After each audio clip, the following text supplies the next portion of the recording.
Hello, welcome to this talk at SU20 Digital. I'll just give it a few moments while we wait for extra people to arrive into the space.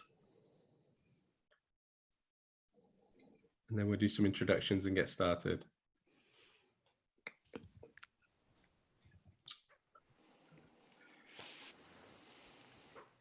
Hello, welcome to the...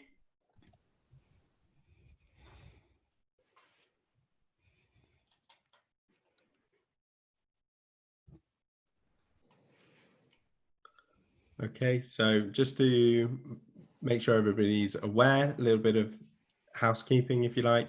This session is going to be recorded for people who are unable to attend right now. And you'll be able to view that back on the host website, the same website you've just found the sessions on. They'll all be available there under the replay tab.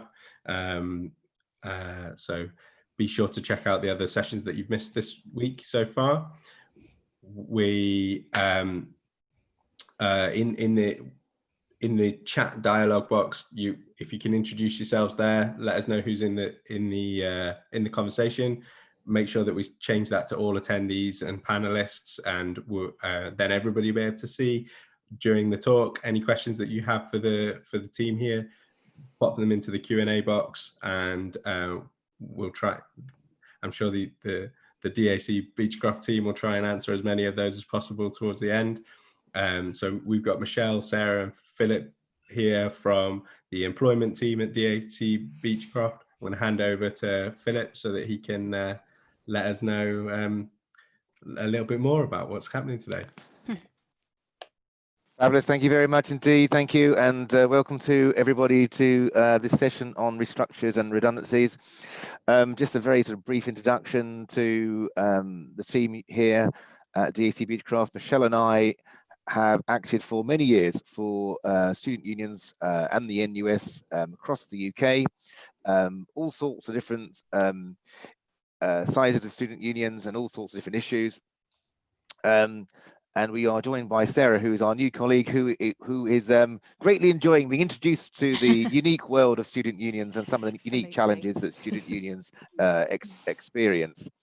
It's worth mentioning that Michelle and I are perhaps unusual for employment lawyers in that, in addition to advising on the legalese, what you have to do to follow a fair redundancy process, we also act as HR consultants. We go in and we deliver redundancy exercises. So perhaps we have that sort of combination of an approach whereby we know what it's like when you're sat there and you're having to have that face-to-face meeting and the real life sort of pressures and issues that arise, rather than just the sort of textbook and of the legal approach. So then, Sarah, if you skip forward a page, there's a very brief summary of what we got on, and we're going to do a brief roundout of the law, but actually perhaps a bit more interesting is we're going to set out some of our thoughts about how it's the best way of approaching a redundancy or restructuring exercise. We're going to look at some of the tricky issues, some of the things which regularly crop up in these exercises, including some things which are unique to student unions, some of the things which student unions have to face, which other employers wouldn't necessarily be familiar with.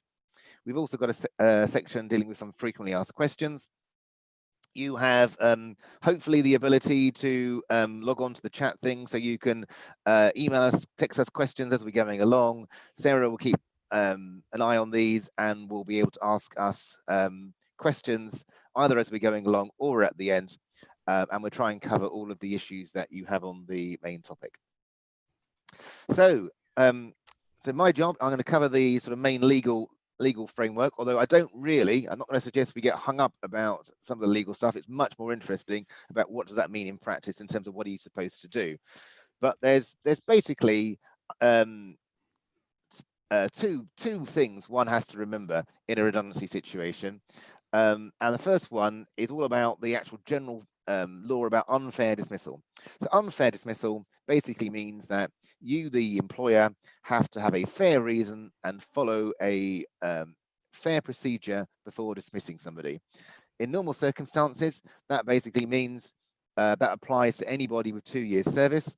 However, there are a bunch of automatic reasons where if you dismiss somebody for certain, particularly protected reasons, an obvious one being pregnancy, well, that kicks in from day one. So that would be an automatic unfair dismissal from day one. And I've set out on the slide some of the things, but actually I go on to, on the next slide, what that actually means in the context of a redundancy. So there's basically, cutting out all the legal rubbish, there's basically 4 things you need to remember in the context of a redundancy unfair dismissal. Question number 1, is it a genuine redundancy? It sounds a bit daft, but what I'm getting at there is, is this actually a redundancy exercise, or is it really something else? I'm just trying to get rid of somebody I don't like very much, but I'm just dressing it up. So point number 1, is it genuinely a redundancy? There's a strict legal test about what we mean by that, but really what we're talking about, there's a reduction of work. So either we're no longer doing a particular type of work, or we're not doing it at all, or there's a reduction in that work. It's something like that. There's a process of selection, and Michelle will be talking a bit more about selection later, but that's why me and not the other guy. That's how do we choose who's at risk and who's not at risk. There's a process of consultation. Consultation is talking to the employee in advance prior to making a final decision. That's the bit that people often cock up. You do it in advance. And the idea about that is you're exploring ways of avoiding the redundancy situation, or indeed ways of just mitigating, reducing the impact of redundancy on the individual. And the 4th element is consideration of alternative employment. It's making sure that where there are opportunities, redeployment opportunities, that people have a fair crack of the whip and are entitled to apply for those opportunities and are considered and given a fair chance. There's also the second big legal thing is collective consultation. Now, I don't want to go overboard on this because, to be fair, it's fairly rare in a student union context that this would kick in. So this applies where you're making 20 or more redundancies in the same establishment, and normally establishment means the same geographical location. Not always, but normally that's what it means. I have to say, this is probably a good thing, it's quite rare that we come across a student union making 20 plus redundancies. That is quite rare. Normally these redundancy exercises are somewhat smaller than that. It's fair to say that this particular rule, even though it's called redundancy, also applies to certain non-redundancy situations, and in particular applies where you're seeking to change terms and conditions. Now, we have come across examples of student unions where they're looking to overhaul their terms and conditions, and that's where this process would kick in that situation. Sometimes, to be fair, very often, these things run at the same time. So you might have a redundancy exercise, you might have 4 or 5 people at risk, but you might have 20 people you're looking to change terms and conditions. So they run at the same time, and that would trigger collective consultation. Collective consultation, not particularly hard, but quite pedantic, really, really important to follow the rules. There's basically a couple of things to bear in mind. There's certain legal information we must provide in advance. We must do that. We must provide it to employee representatives. That will be a trade union representative, or we don't have trade unions, it will be elected employee representatives. We must consult for at least a period of 30 days before serving notice on anybody. So very, very important.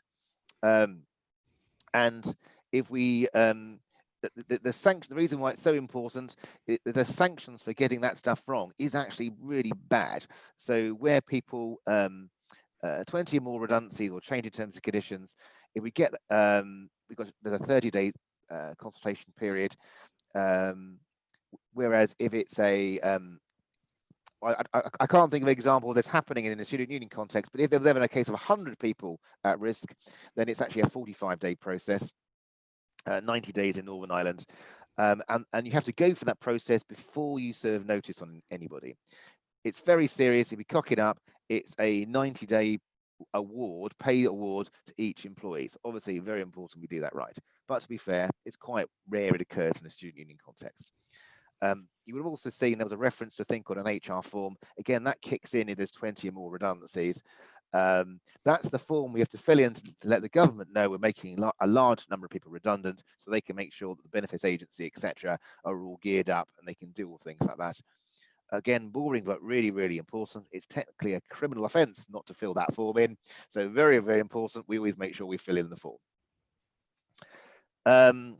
On the slide which Sarah's put on the moment, it also mentions, mentions what do we mean by consultation, and it covers the things that it's about avoiding the redundancy situation, reducing the number of dismissals, but also mitigating the impact. The idea is that you are supposed to try and reach an agreement with the employee, but in the real life that doesn't happen, to be fair. But nonetheless, that's the mindset from the outset that we try to reach an agreement. If we can't reach an agreement, well, we've nonetheless have meaningful consultation, and the employer explains its position, and if it disagrees with the employee position, it provides a reasoned explanation as to why it disagrees. Okay, individual consultation. So if you imagine the collective consultation only kicks in where you have these 20 or more people affected, individual consultation applies in any exercise. Certainly any exercise where people have more than 2 years service, so unfair dismissal rights.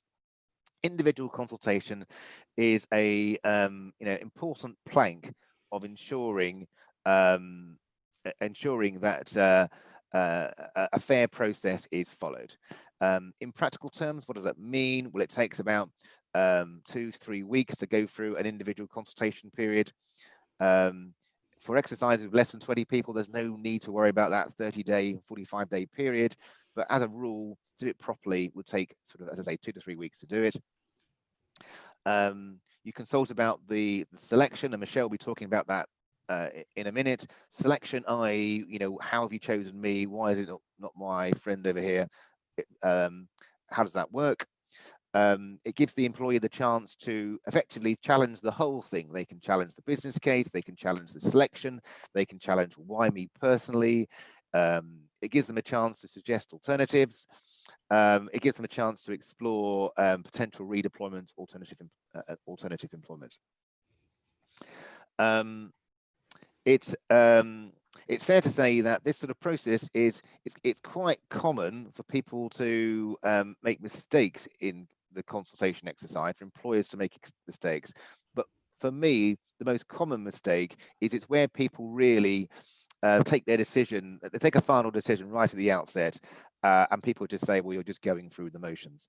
So it is important to have an open mind, and sometimes this might feel a bit artificial. Sometimes it's sort of obvious that the redundancies are inevitable, given the particular economic pressures that the organisation might face, and it's artificial to suggest otherwise. But nonetheless, it's important to say, look, we have an open mind. No matter how gloomy the picture might look, we're nonetheless prepared to consider options. We're nonetheless prepared to look at ways of avoiding the redundancy.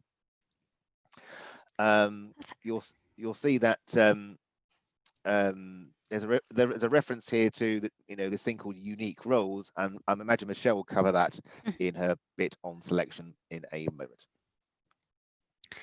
Perfect. Thank you very much, Philip. It's worth saying, I know that with Zoom, you can do quite a few technical things like raise your hand or ask questions or use the chat bar. Just to keep it kind of straightforward for Sarah, if you do have any questions at all, if you just type it into the question and answer session, we'll make sure that we pick it up as part of that. And obviously, if you wanted a chance to say anything, you can obviously flag that in the question and answer session, and I think we can then give you the opportunity to speak then as well. So if you just use the question and answer function, that would be helpful. Thank you. So yeah, fair selection and selection pools. This is actually one of the areas which does give organisations difficulties, and we've kind of had questions from student unions on this.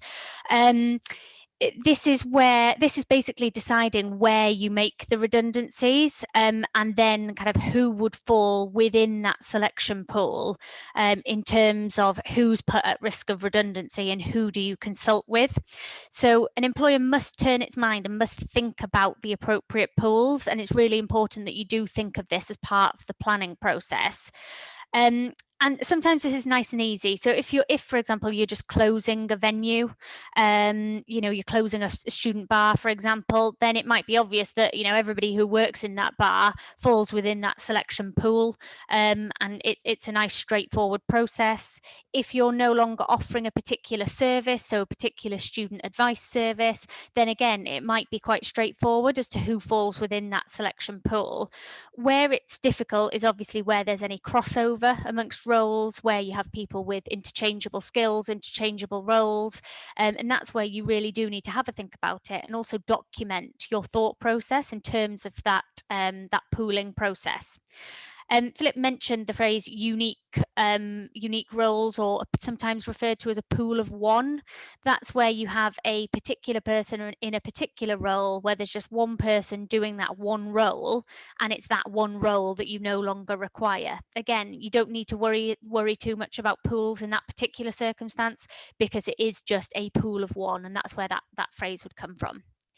Now, there's sometimes, it mentions on the slide there, are there any collectively agreed selection pools or pools that are used often?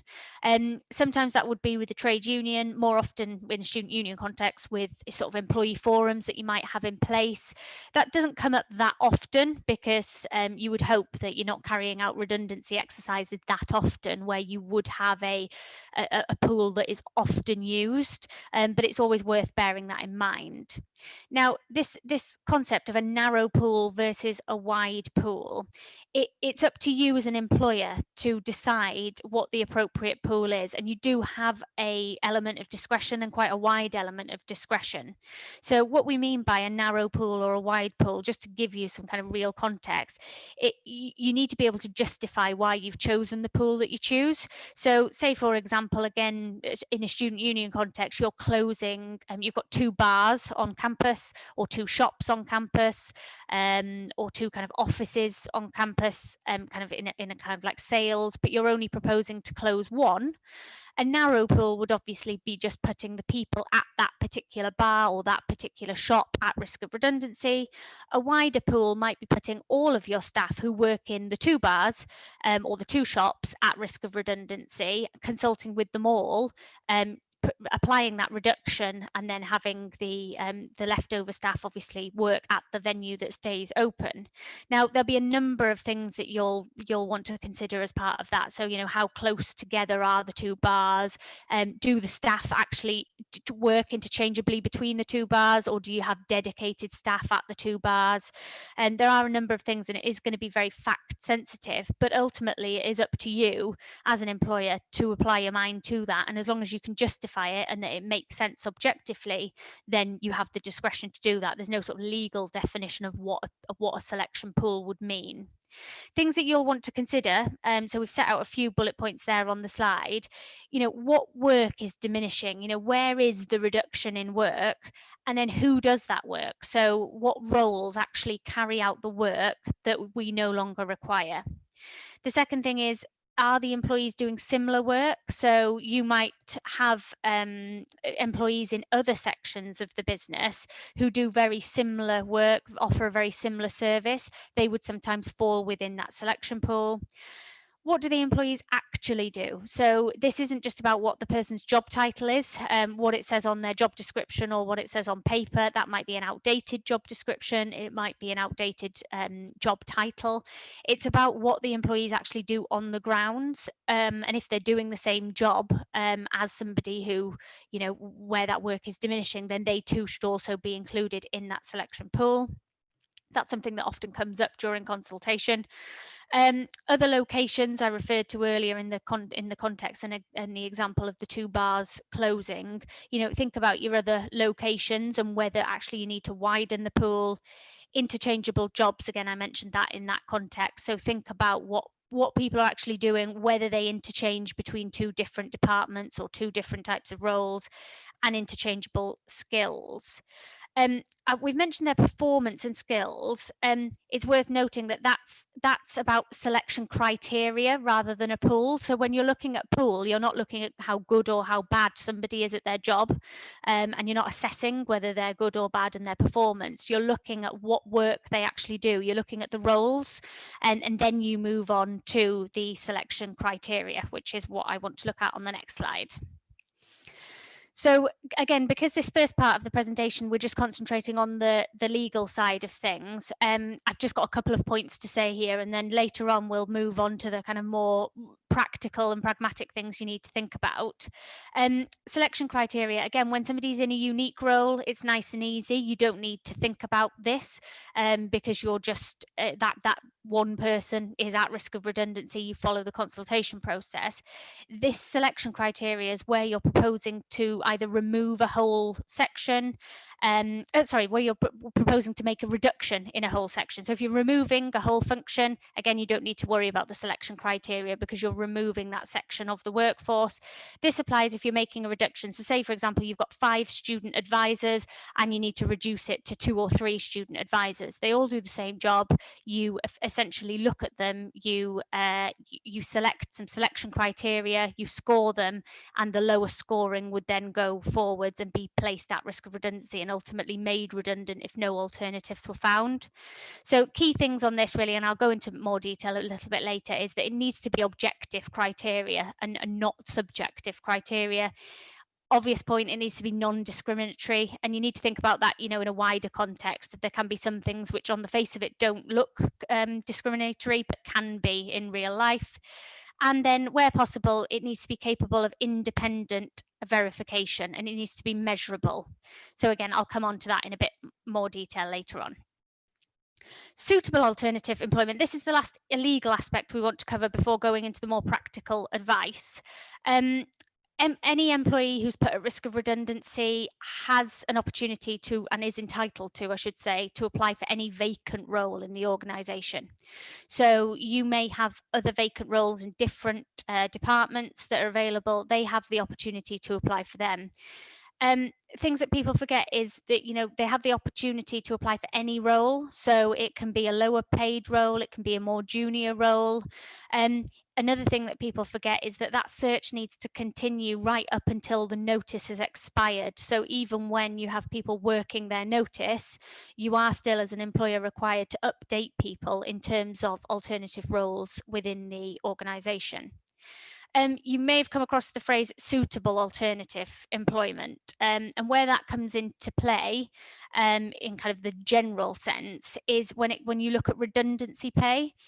So if somebody unreasonably turns down a role that on the face of it looks like a suitable alternative role, they can actually lose their right to a statutory redundancy pay. So you can say to them, well, you've unreasonably turned down this role and therefore you lose your right to your pay. But it's not just whether something's suitable alternative. First comes down to there's 2 tests, as it says there on the slide. So the first part is whether it's objectively suitable, so whether it's the same pay grade, the same level, the same location, terms and conditions. And then the second thing is that an employee can turn it down for subjective reasons, i.e. that it's not right for them and their personal circumstances. It also comes into play in maternity, but I'll mention that a bit later when we look at some tricky issues. And then the last thing I want to mention on this particular bit is trial periods. So if you do have a role that's of a different terms and conditions, different level, etc., employees are entitled to a 4-week statutory trial period, and it would be unfair not to offer that trial period. And it basically gives the employer and the employee an opportunity to look and see whether that role is right for them. So what you can do is in that 4-week period, you can turn the role down, or the employer can say you're not right for the role without losing your statutory redundancy pay. But again, we can look at that in a little bit more detail on the practical element. So just hand back to Philip now to do, like I say, focus on more of the practical things, and he'll take you through some of the key steps and the business case. Thank you, Michelle. Yeah, so trying to put that in, what does that mean in reality? I mean, my observation here, and as I say, as somebody who actually runs these things on the ground rather than just advises them behind a desk, is that they are, provided we go through a proper and fair and respectful process, then it's not the kind of thing which, it's not particularly a pleasant exercise. It's never an easy exercise, but nonetheless, it's the kind of thing where actually, provided we go through the proper process, then actually the risk to the organization should be fairly minimal. So I put down some key steps on the slide, and this should be obvious, but preparation, no question, you have to factor in some preparation time. It sort of amazes me when people sort of say, well, we're going to do it next week, and they haven't done anything to prepare. I normally say that you want to give yourself 2 or 3 weeks just to sit down and figure it all out and prepare for what you're going to do next. Make sure that you've got everything sort of sorted out and in place. The way that sort of works, bearing in mind what I said before about how you don't want to preempt your decision, is normally the idea is that you take a bit of time, you do your preparatory work, and it's done on a sort of feasibility basis, a project plan. What would we do if we were to adopt this proposal? Those proposals would then go to the trustee board usually for approval. They would approve it subject to employee consultation. At that point, the obligation to consult is triggered. We need to get on with things, and at that point, we make an announcement. So an announcement is the stage where you basically get your employees together in some form or other. Sometimes that's literally we get everybody into a room and tell them. In other times, we might have to stagger that because of people's different shift patterns, working patterns, etc. We may have to hit the telephones for people who are on holiday or on sick leave or maternity leave, etc., etc. That's announcing that an exercise is ongoing. If applicable, we do the collective consultation. That would fit in next. We do the scoring, which is the bit which Michelle has touched on before. And then we go into individual consultations, the one-to-one meetings with individuals where we talk about, how this affects you personally and how we would, and what the next steps are. So we go through that process. It's fair to say that if you think 2 to 3 weeks for individual consultation, that's also the time that you would explore any alternative roles. So you normally give people the chance to be considered for any alternative roles you've got during that period. If you've got alternative roles, that's great. You'd give people trial periods, and that would all be going on in that sort of period. Always a good idea to build in some wriggle room, some flexibility. Don't run it to the clock. Build in to your sort of mental timetable. We'll have another week or two just in case things come out of the woodwork, things I need to deal with. I ought to give somebody an extra time. For example, somebody's been sick and couldn't attend a meeting, or I want to give somebody a trial, but I'm not quite sure about this, so I'm going to build in a bit of flexibility, etc. Having gone those 2 to 3 meetings, if at the end of the 2 to 3 meetings, we're basically, we're in the situation where we're saying, look, I'm very sorry, your role is redundant. It's at that stage we would serve formal notice. They are entitled to the notice, which will either be what their contract says, or if greater, it will be statutory notice. So statutory notice is 1 week for each year of service. If they've got 2 years service, they will also get a statutory redundancy payment. A statutory redundancy payment is basically calculated based on your age and length of service. And there's a formula. These days, I would just say the government, the government website, you can Google it, you can type in the details, and it will give you the answer. And it tells you what a statutory redundancy payment would be. Less than 2 years service, no right to a statutory redundancy payment. Some employers, and I've certainly seen this with some student unions, not universally, but some, offer enhanced redundancy. Now that can sometimes be discretionary. Is that in your gift? It can sometimes be built into the contract. I have sometimes seen it, particularly in the context where you might have a cheapy transfer. Somebody was originally employed by the university, was under their terms and conditions, which may have been more favourable. You then inherited them, and then they point out to you, "Oh, good news! I'm entitled to enhanced payment." So you do sometimes have that as well. This is slightly controversial, but me personally, I'm a big advocate that we also have an appeal stage. So having given somebody notice, we build in an appeal stage where they can challenge the decision to dismiss them.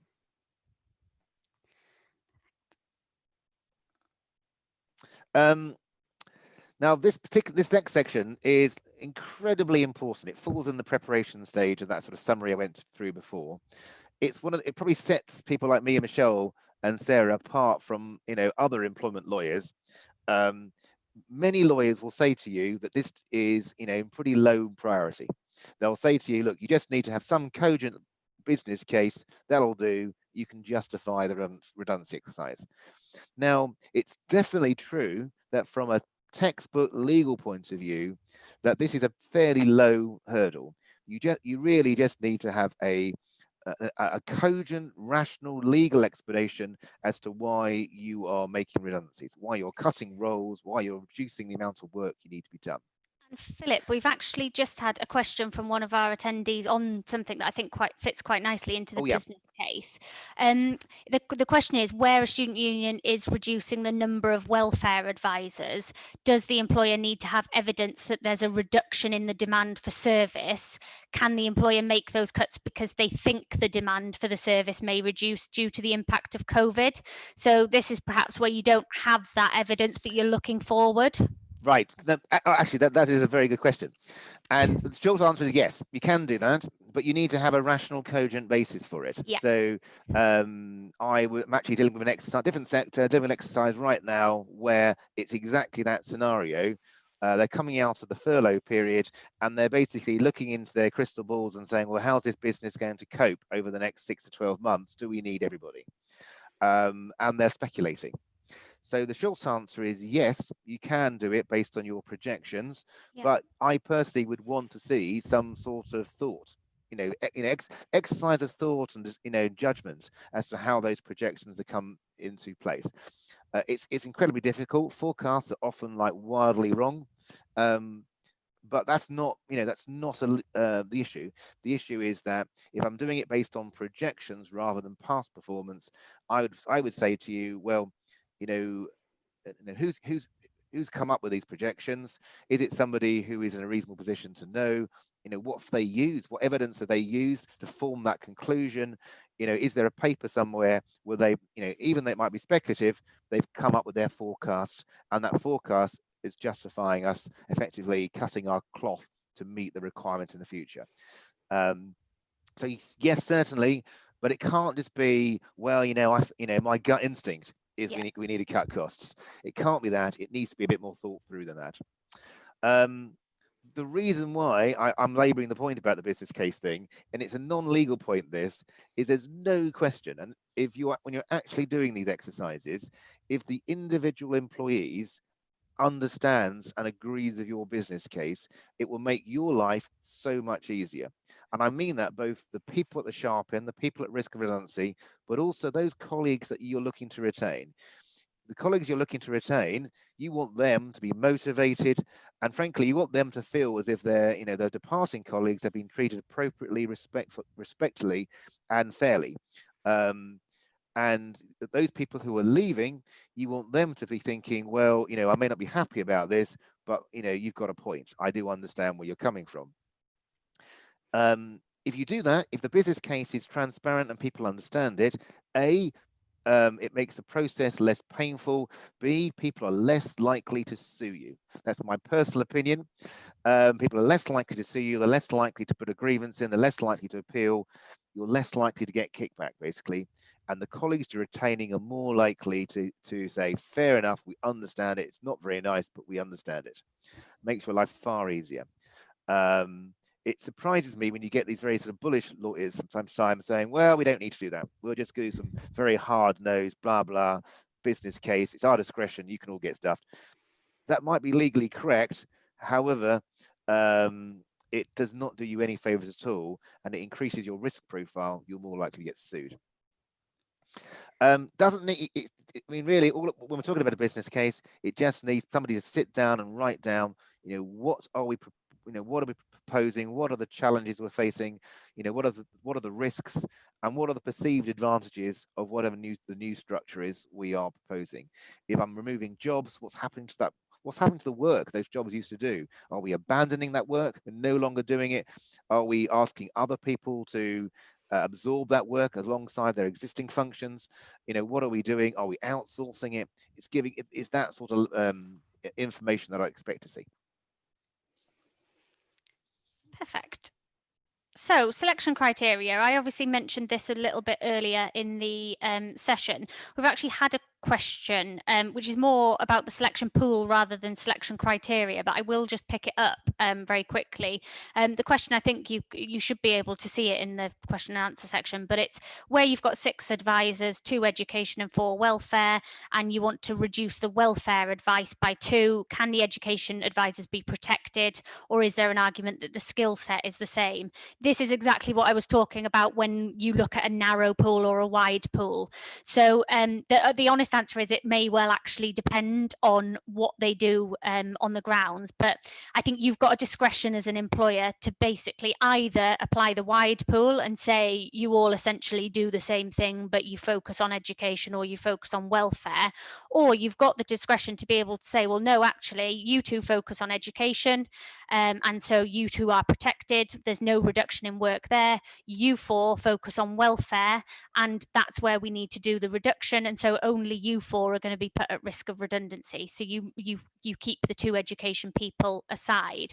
The time that you'll be challenged is if in reality, although they do focus on education or welfare, is if they do the same thing on the ground. So it probably does depend on what they're physically doing, but it's definitely an option for you to focus just on the welfare rather than the full 6.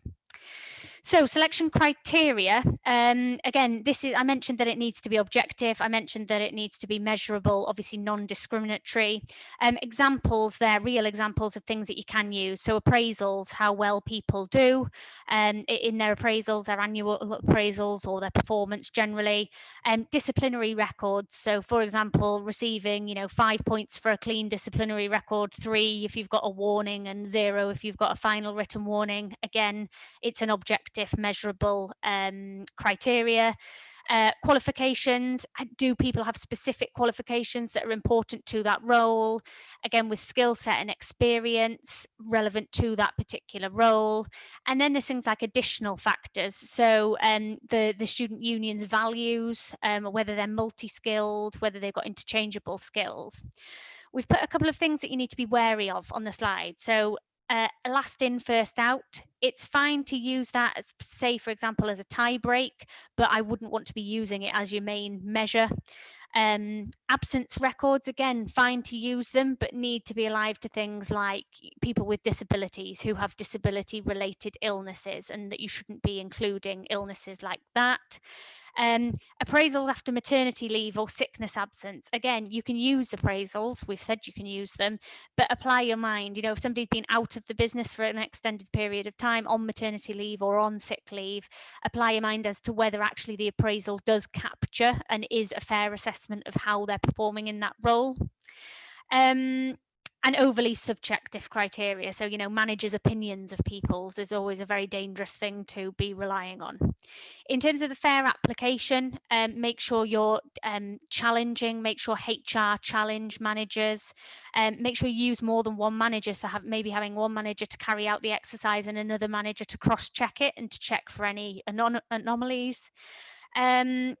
And then marking structure, that's something that people often forget. So having very clear guidance on what each score means. So, a 1 out of 5 means X, a 5 out of 5 means Y. And then it's important to remember to have comments on these. So when you're scoring people, not to put 2, 2, 2, 2, 2, but actually justify why you think that person is a 2 out of 5, using real examples and real objective examples as to why you think they only get a certain score. Again, it makes it easier for you later down the line. And that brings me on to individual consultation. So during the individual consultation, you would essentially be discussing people's scores with them if you followed a selection criteria. For the purposes of this session, we're not going into the nitty-gritty of collective consultation because you've only got us for an hour, and we could probably do a full hour on collective consultation itself. So given that it's the individual consultation that student unions will mostly need to focus on, we thought we'd focus on this. It's a series of one-to-one meetings. Philip mentioned earlier that it's usually 2 to 3 meetings over 2 to 3 weeks, but that's a really rough guide. It can happen sooner, it can happen in less meetings, but the key thing is it needs to be a meaningful consultation. So you can't be seen to be just ticking the boxes and following the process. It needs to be meaningful engagement with that employee. So what do people have the opportunity to do during consultation? They have the right to challenge your business case.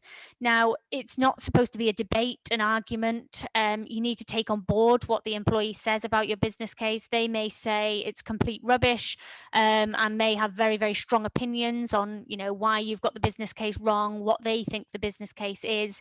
This isn't an opportunity to argue. It's an opportunity to take on board everything they say and come back to the next meeting with a measured response as to why, you've taken on board their comments, but this is what you think. This is what the business thinks.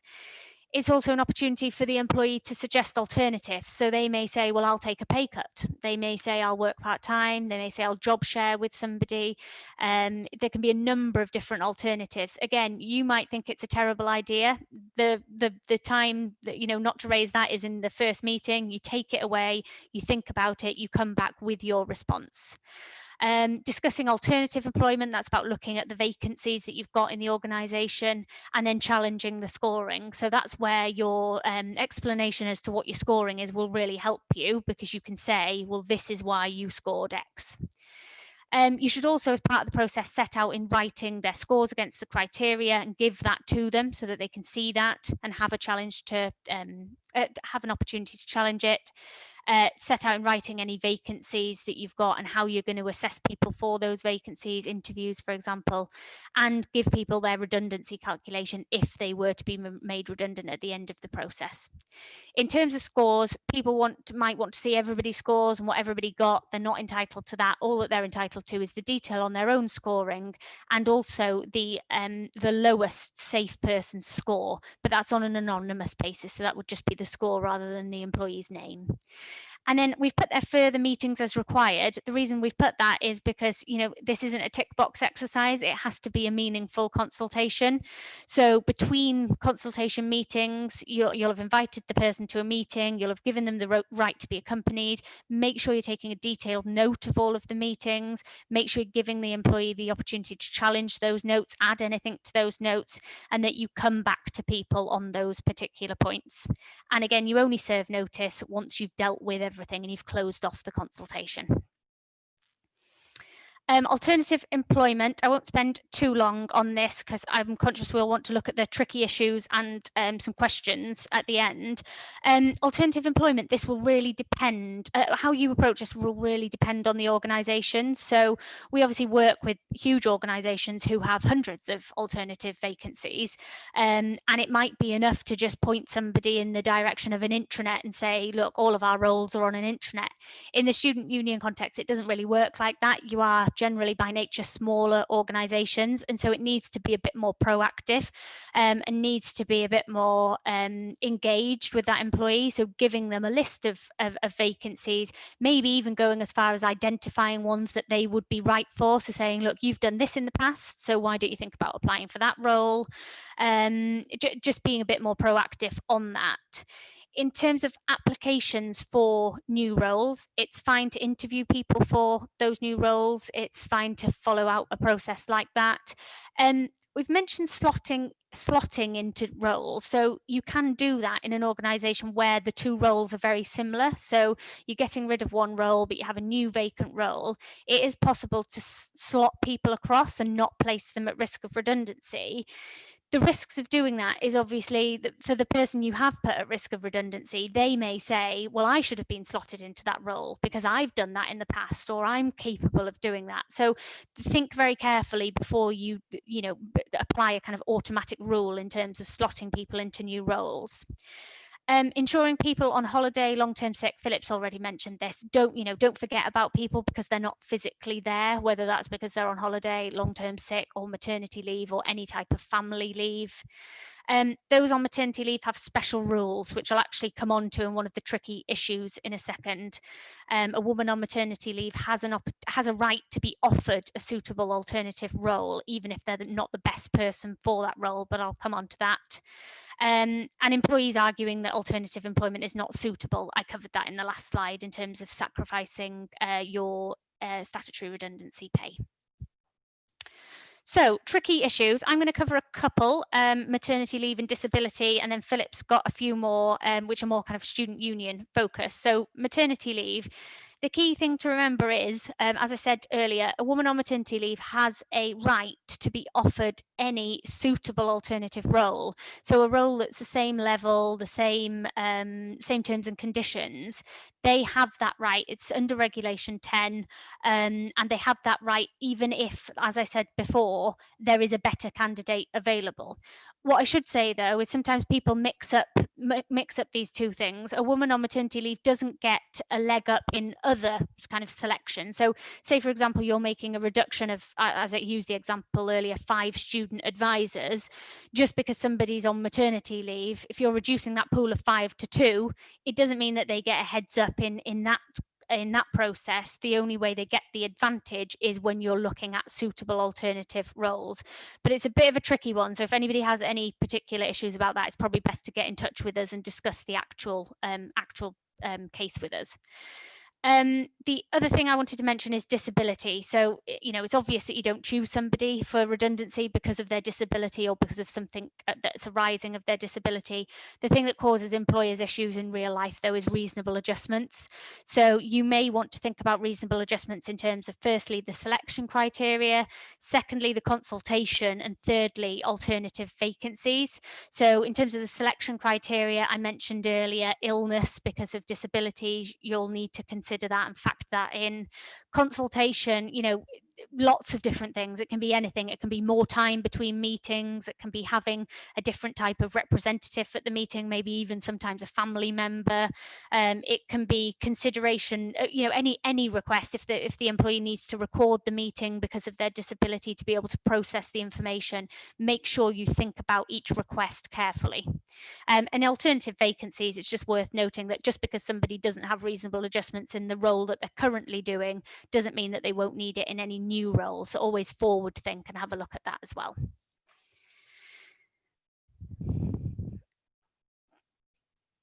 Just unmute myself. Thank you very much, Michelle. Just a couple of, I'll whiz through the first ones because actually there's a few student union ones I want to address in the time we've got left. Just obvious point, perhaps, that sometimes you get a cheapy transfer. So that's often the case where you're outsourcing some, you know, a function to a third party. We've seen examples where people might be outsourcing or transferring things across to the university, for example. You can still have a redundancy exercise on a transfer. If the fact that a cheapy transfer doesn't magically protect people. In terms of the legalese, that's because a genuine redundancy will normally be a ETO, an economic, technical, organizational reason. So therefore you can legitimately, providing you follow a fair procedure, dismiss someone on the grounds of redundancy, even in the context of a cheapy. There is a slight nuance to this, is that the actual dismissal has to take effect post-transfer, after the transfer. So it has to take effect no earlier than day 1 of the transfer. However, you can do all the consultation in advance. It also, because it takes effect effectively on the post-transfer, on the transferee's watch, it does mean that the transferee has to consider pooling that individual with their own staff and or has to consider any alternative jobs they might have. So it does make it a slightly bit more complicated, but nothing's too bad. Voluntary redundancy situations. This is not the law, you don't have to do this, but it's quite common. One way of making these things less contentious is right at the outset, you invite volunteers. Some people do this in a very broad brush way. Anybody can apply to volunteer. Other people do it in a very selective way. Only those people who are in the, you know, potentially at risk have the ability to volunteer. If somebody volunteers, the chance of anybody suing you becomes much less. That's a good thing. Why would somebody volunteer? Well, sometimes somebody would volunteer because they've got long service and they want to crystallize a large redundancy payment. Sometimes you would make it worth their while. You would offer them an enhanced deal, maybe a settlement agreement if they volunteer.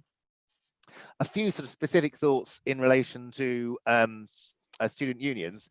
And I put on the slide casual staff, student staff, casual staff. You know, there's all sorts of interesting issues crop up with student staff, casual staff. Firstly, do they count as regular employees? Do they apply to all this stuff? My own personal view is, in all likelihood, they probably are going to be caught by the definition of an employee. They probably would be caught by these rules.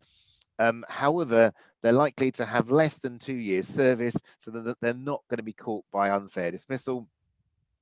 They would still count for the numbers for collective consultations. They might push us over 20. And because the sanction is so severe for a failure to inform and consult, where there's more than 20, I always say let's take a cautious approach. We'll count, even if we think it's arguable, we'll count them in the numbers, because that's a far safer thing to do. It can also crop up in the context of what's called bumping, where you might get one of your permanent staff to say, well, you should sack one of the student staff and give me their job. And this can be delicate, because very often student unions will be under some pressure to be able to demonstrate their commitment to employing student staff. So there can be a delicate balance to be reached in making sure that we've got that right. From my perspective, it's definitely possible, but it's discretionary. You're not obliged to do either. You can probably justify bumping, you could probably justify not bumping. You need to exercise your discretion and come up with a sort of logical argument. A couple of other sort of student union-y points I wanted to mention. Typically, student unions have to deal with their trustee board. Now that is, and their sabbatical officers, and that is actually quite a delicate situation.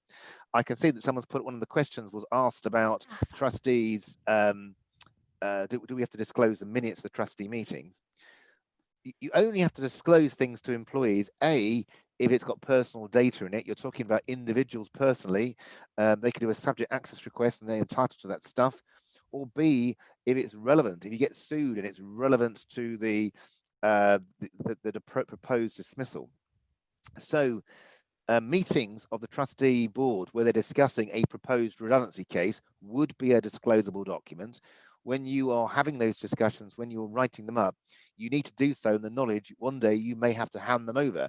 Where you've got a trade union involved, I would expect them to ask for it. It's but nonetheless, you must hand them over.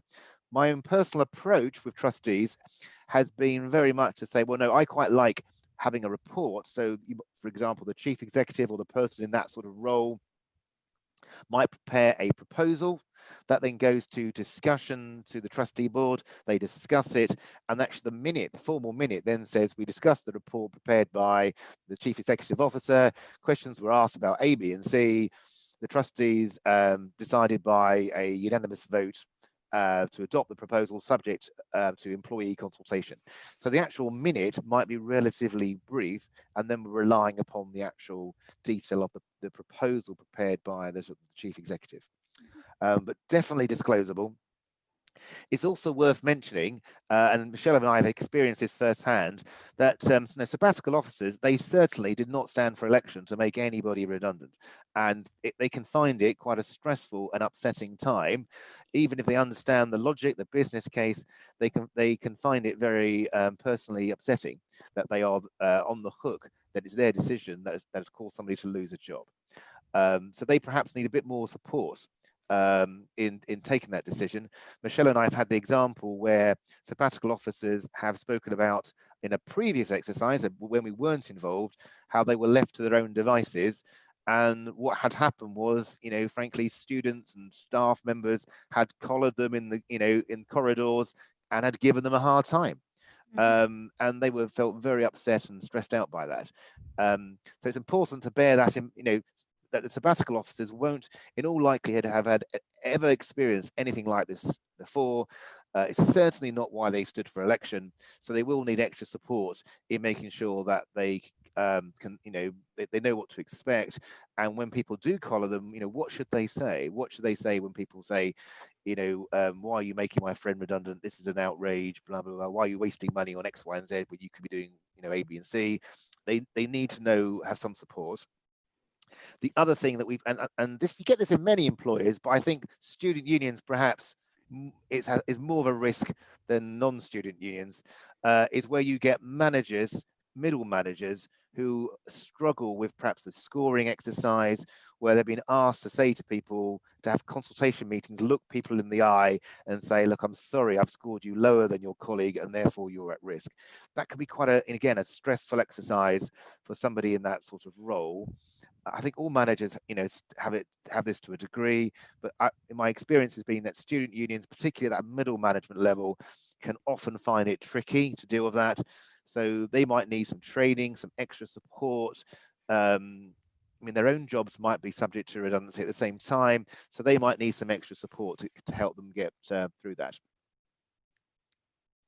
We did, the last section of the presentation was actually just some frequently asked questions anyway, which helpfully for you, we've put the answers to as well. So because I'm conscious of time, we won't run through those questions and answers, but obviously we can share the slides with you after the talk and you can have a look through them in your own time. We did have a couple of questions, Philip, that I think we've probably got time to cover left. We've got one question in terms of on what basis could a job share be refused? So again, that probably comes down to the actual facts, but it's all about whether the job share is going to work in reality, and whether actually it's going to meet the requirements of the role. So there's some circumstances where job shares aren't appropriate if you need that sort of consistency in terms of the work that people are doing. But it's probably fair to say that in most cases, you maybe want to give it a try and see whether it works so that you can then safely say that it doesn't work. Just to add to that, job shares, traditionally, you can argue whether this is still true or not, but traditionally the view has been that women are more likely to want a job share arrangement due to childcare commitments. And if it's that sort of scenario, it can also be an indirect sex discrimination. Yeah. So if you turn it down, so what does that mean in reality? It means, well, you have to have a legitimate business reason for saying, no, this job can't be done on a job share basis, and you need to be proportionate. So it involves a bit of thought. What I would say is that, if you're in two minds about it, but you think, well, it might work, it might not, then you should at least give it a trial period. If you give it a trial period and it's a fiasco, then you're on solid ground to say, look, I'm very sorry, it didn't work. If you don't give it a trial, it's very easy for the employee to complain about it and said, oh, it would have been great. My personal experience of job shares is they vary outrageously depending on the individual personalities, where you get people who are, some people make them work better than having a full-time person. In other situations, they work like a nightmare. The two sides of the job share don't respect each other, don't cover the job properly, and then you as the manager are trying to sort it all out. So it really does depend upon the personalities involved. Perfect. And then the last question we did have was just about filling vacant roles. The short answer to your question is that you should probably give everybody who's at risk an opportunity to apply for any role that they want to, because that way, if they don't have the skills and experiences, you can obviously turn them down on that basis. And I am being told by somebody in charge that we need to bring the session to a close. So our contact details are on the slide there. If anybody has any other questions, please do feel free to get in touch. Thank you all very much. Thank you. Thank you very much.